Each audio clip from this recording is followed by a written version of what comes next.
Hey, what's going on, guys? Like, comment, subscribe.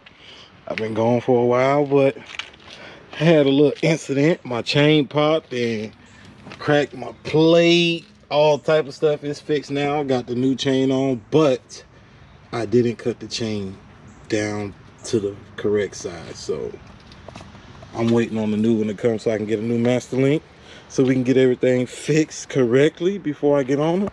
But, you know, let y'all see how she look. My eyes flew off, but that's all right. I'll get some more.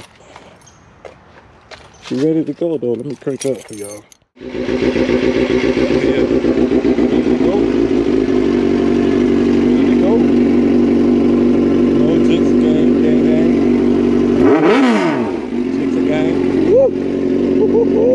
Listen, new chain on the way. Waiting for the master link, and we gonna get it